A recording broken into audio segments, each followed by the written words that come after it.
अस्सलाम वालेकुम, कैसे हैं आप लोग। ये लेक्चर नंबर 29 भी लास्ट लेक्चर से रिलेटेड है। हम बात कर रहे थे फोकस ग्रुप के ऊपर, ऑनलाइन ऑनलाइन रिसर्च के ऊपर बात कर रहे थे, उसी को हम कंटिन्यू करेंगे। वाई वी नीड ऑनलाइन एफजीआई, हमें ऑनलाइन एफजीआई की क्यों ज़रूरत है। हमने बात की थी लास्ट लेक्चर के अंदर कि फोकस ग्रुप हम ऑनलाइन ला सकते हैं, एक प्लेटफॉर्म वर्चुअल प्लेटफॉर्म पे ला सकते हैं जहाँ पे डिस्कशंस होंगे, मॉडरेटर होगा जो देखेगा कि टॉपिक के ऊपर बात होती रहेगी, क्वेश्चंस करता रहेगा, रिदम में लाएगा, एक्शन में रखेगा सारे डिस्कशन को। वहाँ पे आपने रिसर्च बेस्ड रिसर्चर्स होंगे और लोग उनसे सवाल कर सकते हैं, क्वेश्चंस कर सकते हैं। Research forums, research forums, online research forums blog is practically joint participation in a forum blog with recruited members based on discussion on predefined questions, not widespread globally। अच्छा, ये रिसर्च फॉरम्स होते हैं, जैसे last class में मैंने आपसे discuss किया था कि मैंने एक रिसर्च फॉरम सऊदी अरब में ज्वाइन किया था जो कि पोइट्री का था। वहाँ लोग अपनी पोइट्री शेयर करते थे, फिर डिस्कशन उसके ऊपर होता था। ऑनलाइन रिसर्च फॉरम्स होते हैं जहाँ पे आप लोग अपनी चीज़ें शेयर करते हैं, लोग आपसे क्वेश्चंस करते हैं। ये और इसमें क्वेश्चंस जो होते हैं ना, प्री डिफाइन होते हैं समटाइम्स। कुछ लोग एक्टिवली उसी वक्त क्वेश्चंस भी कर लेते हैं, लेकिन मोस्टली प्री डिफाइन होते हैं। जब आप डिस्कशन स्टार्ट करते हैं तो आप डिस्कशन कर लेते हैं कि जी बताएं, बताएं ब्लॉग्स के ऊपर कुछ भी, किसी चीज़ से रिलेटेड आप क्वेश्चन कर लेते हैं। ऐसा क्यों? अच्छा, आप ना लैंग्वेज के लिहाज से क्वेश्चंस होते हैं ना, मैंने नोट किया कि उसके आंसर्स बहुत ज़्यादा ना ऑनलाइन डिस्कशन फोरम में ही जाके मिल रहे होते हैं। जैसे मैंने लास्ट टाइम एक क्वेश्चन सर्च कर रहा था, what is the order of pronoun if if all pronouns come for something which is positive, अगर सॉरी नेगेटिव पर्पसेस के लिए आ जाए। इंग्लिश के अंदर प्रोनाउंस होते हैं, जैसे फर्स्ट पर्सन प्रोनाउन है आई वी, सेकंड पर्सन प्रोनाउन है यू, थर्ड पर्सन प्रोनाउन है ही शी इट और दे। अगर ये सारे प्रोनाउन आपने एक साथ यूज करने हो, जैसे आई यू ही, तो और अच्छा पर्पस हो तो इनका ऑर्डर क्या होगा। तो उसमें था कि ऑर्डर 1 2 3 ही रहेगा, फर्स्ट पर्सन पहले आएगा, सेकंड पर्सन बाद में, थर्ड पर्सन बाद में। बात करने की ये है कि जब मैंने ये क्वेश्चन का आंसर ढूंढा तो मुझे ये ऑनलाइन रिसर्च फोरम में जाके मिला। Using blogs forums for research purposes, हम क्यों यूज ब्लॉग करते थे? देखिए, हमारे यहाँ ट्रेंड इतना नहीं है, लेकिन बाहर बहुत ज़्यादा ट्रेंड है। वो ब्लॉग्स में जाते हैं, क्वेश्चन करते हैं, वहाँ से आंसर लेकर आ जाते हैं। और आप भी यूज़ किया करें, बहुत अच्छी ऑथेंटिक इन्फॉर्मेशन देते हैं। वहाँ पे बड़े ही वेल रेड क्वालिफाइड लोग बैठे होते हैं और बहुत अच्छे आंसर करते हैं, वो आपको वो आंसर ऑथेंटिक करते हैं। Participants are recruited from target groups defined by end client. Participants have access to research blog forum. Blog और forum is restricted area for participants. हम ब्लॉग्स इसलिए बनाते हैं कि कुछ हमने वहाँ पर डिस्कशन करने होते हैं। जिन रिसर्चर से जैसे हम लोगों ने टारगेट किया हुआ, जिनसे हमने बात करनी है, हम उनको उस पर ऐड कर लेते हैं, उनको लॉगिन आईडी देते हैं, फिर वो वहाँ पे रहते हैं, फिर हम उस रिसर्च का हिस्सा बन जाते हैं। Respondents need to prepare post comments in given topics and time period moderated by researchers. Researchers ने टाइम दिया होता है ना, उसी में आपने कमेंट करना होता है, उसी में आपने पार्टिसिपेट करना होता है। After closing fieldwork, researcher prepares analysis. Analyzing traditional blog post forum activities is part of netnography. Researcher जो होते हैं, जब वो उसका हो जाता है काम कंप्लीट, तो क्या कहते हैं, जो उसने रिसर्च के लिए क्वेश्चन वगैरह पोस्ट किए होते हैं, डिस्कशन पोस्ट किए होते हैं, जब वो कंप्लीट हो जाता है, उसने एनालिसिस करना होता है, तो वो फील्ड वर्क को क्लोज कर देता है। उसके बाद रिस्पॉन्सेज एक्सेप्ट करना बंद कर देते हैं। जैसे हमें गूगल फॉरम पे ये अलाउ होता है कि आप एक वक्त के बाद रिस्पॉन्सेज क्लोज कर दें, उसके बाद आपके रिस्पॉन्सेज नहीं आ सकते। उसके बाद वो उसका एनालिसिस करता है और उसके ऊपर एक रिपोर्ट तैयार करता है, उसको हम कहते हैं, ये जो सारा प्लेटफॉर्म वर्चुअल दे रहे हैं, इसको हम नेटनोग्राफी भी कहते हैं। एग्जाम्पल्स ऑफ रिसर्च फॉरम, ये देखिए एक रिसर्च फॉरम की एग्जाम्पल आपके सामने है। Discussion between recruited member in a restricted area in given topic on certain time period. अब देखिए यहाँ पे उन्होंने टॉपिक ऊपर लिख दिया, सबसे ऊपर टॉपिक मेंशन है, ये सही तरीके से नजर नहीं आ रहा। अब ये रिस्ट्रिक्टेड एरिया है, इसमें से वही लोग आ सकते हैं जिनको लॉगिन आईडी दी गई है। अब यहाँ पे डिस्कशन जनरेट हो गया और रिसर्चर्स आपस में इसके ऊपर डिस्कस करेंगे, बात करेंगे। आप कमेंट कर सकते हैं, क्वेश्चंस कर सकते हैं, कोई एडिशनल इन्फॉर्मेशन आपने लेनी है वो भी आप ले सकते हैं। रिसर्च विद ऑनलाइन कम्युनिटीज, अब ऑनलाइन कम्युनिटीज के साथ आप किस तरीके से रिसर्च कर सकते हैं। मार्केट रिसर्च ऑनलाइन कम्युनिटीज, कौन सी ये कम्युनिटीज हैं, किस तरह रिसर्च होगी। Research communities, a kind of online research panels which are communities as well, users में इंटरेक्ट विद ईच अदर। ये ऐसी जगह हैं जहाँ पे जाकर आप रिसर्च मटेरियल तलाश करने के लिए इनके साथ इंटरेक्ट कर सकते हैं।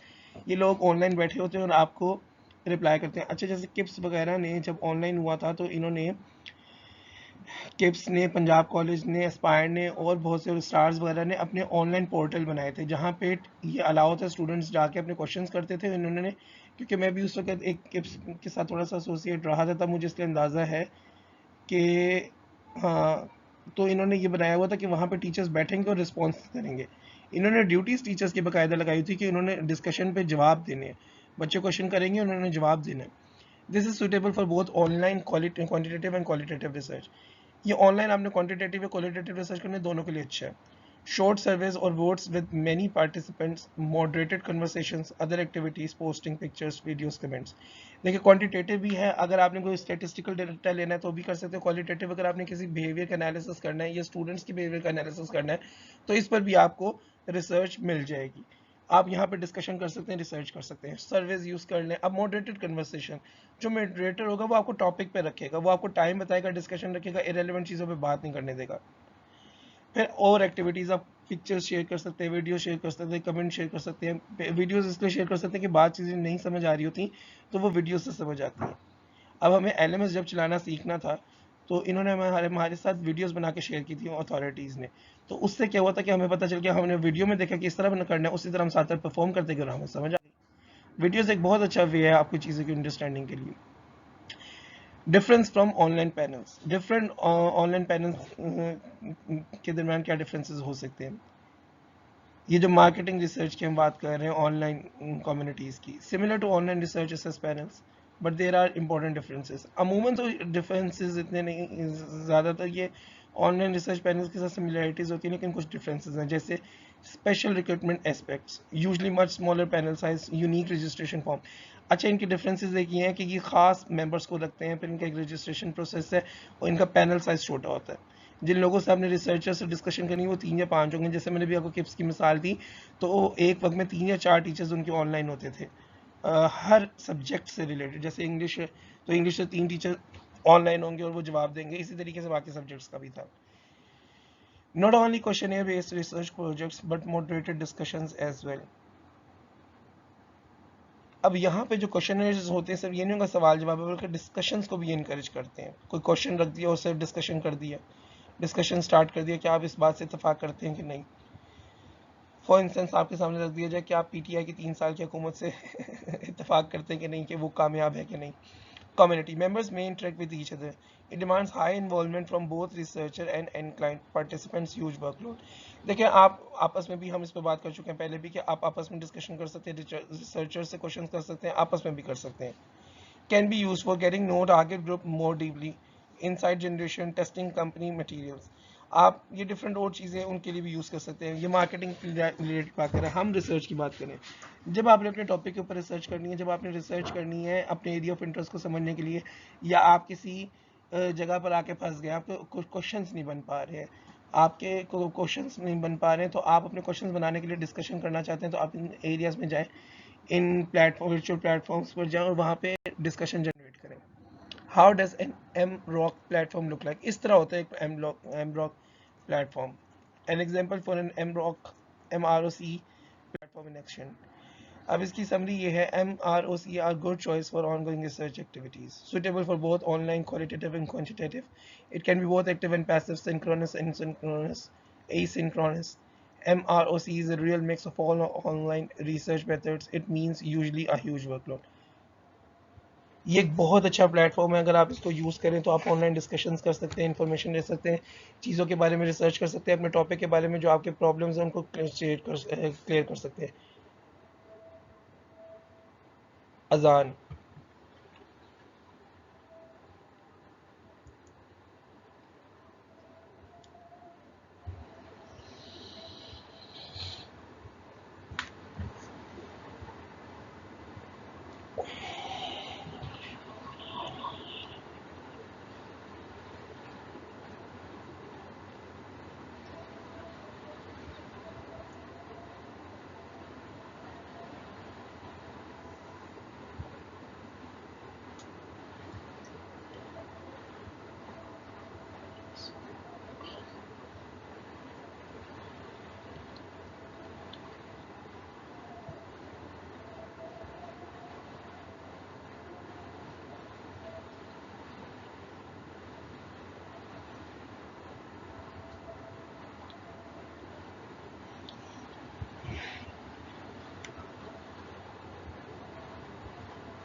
MROC जो है ये अच्छे प्लेटफॉर्म्स हैं, विजुअल प्लेटफॉर्म्स हैं जिस पर आप डिस्कशन कर सकते हैं। रिसर्चर वहाँ पे होंगे, आप ऐड होंगे एज मेंबर, आप उनसे रिक्वेस्ट करते हैं कि आप इस डिस्कशन को ज्वाइन करना चाहते हैं। नॉर्मली ये लोग इसकी एडवर्टाइज भी करते हैं, पब्लिसिटी करते हैं, बता देते हैं कि हम इस बारे में डिस्कशन करने जा रहे हैं। और आप खुद भी अपने आप को कर सकते हैं और ऐसे कोई जगह ढूंढ के वहाँ पे आप अपने आप को ऐड करा सकते हैं। फिर वहाँ पे आप क्वेश्चंस भी कर सकते हैं रिसर्चर से और आपस में भी इंटरेक्ट कर सकते हैं। तो ये बहुत अच्छे प्लेटफॉर्म्स हैं डिस्कशन के लिए। थोड़ा बहुत हम देखते हैं नेटनोग्राफी के बारे में। व्हाट इज इट, ये क्या है? Observation of any kind of online discussion of users, any user generated content. It is called also social media research or social listening. जो ऑनलाइन डिस्कशंस हो रहे होते हैं उनको जब आप ऑब्जर्व करते हैं तो इसको हम कहते हैं सिंपल अल्फाजों में नेटनोग्राफी। इसे सोशल मीडिया रिसर्च भी कहते हैं। How does netnography work? Netnography किस तरह होती है, ये हम बहुत करते हैं। Researchers use a social media mining tool to bring us the cleanest data. This tool crawls the web every day and captures new content. आप सोशल मीडिया यूज करके ऑब्जर्व करते हैं डाटा को। Recurring phrases, topics, and people are identified using natural language processing. The sentiment classifier works out if the tone of the mentions are good, natural and bad, okay, as bad, neutral or bad. Researchers then read, clean and analyze the content to provide actionable insight. अच्छा, इसमें नेटनोग्राफी में क्या होता है कि आप different phrases use करते हैं, उन सारों को फिर रिसर्चर क्या करते हैं, उनको क्लीन करते हैं और उसके बाद प्योरीफाई एनालिसिस करके आपको वो प्रोवाइड करते हैं नेटनोग्राफी के थ्रू जो आपको सुननी चाहिए। अच्छा, इस तरह का मैं जानता हूँ, मेरा एक दोस्त है, उन लोगों ने ये काम करते थे कि जितना भी नेगेटिव मटेरियल है वेबसाइट्स के ऊपर उसको वो एलिमिनेट करते थे डेली बेसिस पर। डेली बेसिस पर उनका ये काम था, उसके लिए पे भी उनको किया जाता था कि उन्होंने गलत मटेरियल को इंटरनेट से हटाना है। तो नेटनोग्राफी से ये होता है कि आप ये माइनिंग टूल्स यूज़ करके इन सारों से जो चीज़ें यूज़र फ्रेंडली है, यूज़र को समझ आए, जो आप अपने मेंबर्स को डिस्कशन में समझाना चाहते हैं, वो उन तक लेकर आए। Output example, customer dashboard for clients. अच्छा, ये छोड़ दें। Netnography, collecting, categorising and analysing of user generated content on internet. Users ने जितना भी कंटेंट बनाया आप उसको कलेक्ट करते हैं, फिर कैटेगराइज करते हैं और एनालाइज करते हैं। Passive method, observation and not asking questions. आप सिर्फ ऑब्जर्व करते हैं, आपने सवाल नहीं उसमें पूछने होते हैं। हेंस कंटेंट में not reply to our exact questions. Question, who are represented by this data? Not really quantifiable results. अच्छा, बात ये है कि ये वो डाटा है जो आप खुद ऑब्जर्व करते हैं। जैसे हम रिसर्च करते हैं ऑनलाइन, आप रिसर्च करते हो और जो डाटा आपको लगता है कि आपको अपने मेंबर्स के साथ शेयर करना चाहिए वो निकालते हो, उनके साथ शेयर करते हो।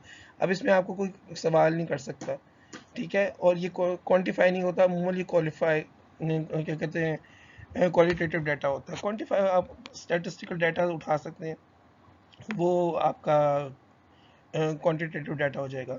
Researcher must follow strict ethical and legal rules. अच्छा, वो क्यों कह रहा है क्वालिफाई, ये क्वांटिफाइबल रिजल्ट्स नहीं है, क्योंकि आप यहाँ पर ऑब्जर्व करते हैं लोगों के ओपिनियन को, मटेरियल किस तरह शेयर कर रहे हैं, बिहेवियर्स को, ठीक है, एटीट्यूड्स को और ओपिनियंस को। अच्छा, वो कहते हैं कि बड़े आपको स्ट्रिक्ट एथिकल और लीगल जो रूल्स होते हैं वो फॉलो करने होते हैं, प्राइवेसी वगैरह चीज़ों का ख्याल रखना चाहिए। समरी, जो कुछ पढ़ा उसकी समरी हम कर लेते हैं। Summarise, thanks to internet researchers may conduct not only active but passive research as well. Internet is a huge database for researchers. Users tell everything by themselves for free. It only needs to be collected and analyzed.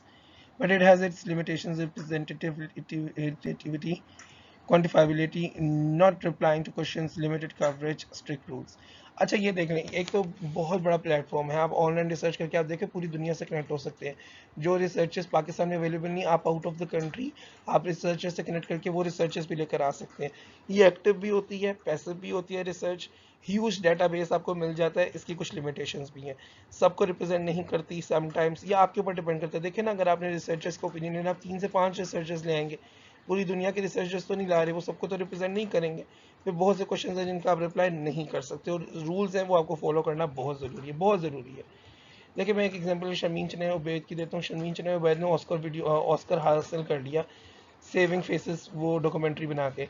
अब जिस लड़की की इसने documentary बनाई थी, उस लड़की से इसने कहा था कि पता नहीं कितने पैसे देखिए, उसका छोड़ें, उसमें बात नहीं करता। उसने कहा था कि आइडेंटिटी हाइड करेगी, लेकिन इसने आइडेंटिटी हाइड नहीं की और उस लड़की को आगे बहुत ज़्यादा इश्यूज़ है। आप उसके इंटरव्यू सुनिएगा। तो एथिकल इश्यूज बहुत इंपॉर्टेंट है जिसका हम ख्याल नहीं रखते, हमें ख्याल रखना चाहिए। ओके जी, अपना एंडिंग का ये टाइटल बहुत ज़बरदस्त दिया, कांस्टेंट चेंज। कोई एंडिंग नहीं होती, हर वक्त इंसान बदलता रहता है, ज़िंदगी बदलती रहती है। हम चीज़ों को क्लासों में डिस्कस करते थे। इंशाल्लाह जब अल्लाह ताला ने दोबारा मौका दिया ज़रूर करेंगे। अपना ख्याल रखिएगा। नेक्स्ट लेक्चर में मुलाकात होगी। अल्लाह हाफ़िज़।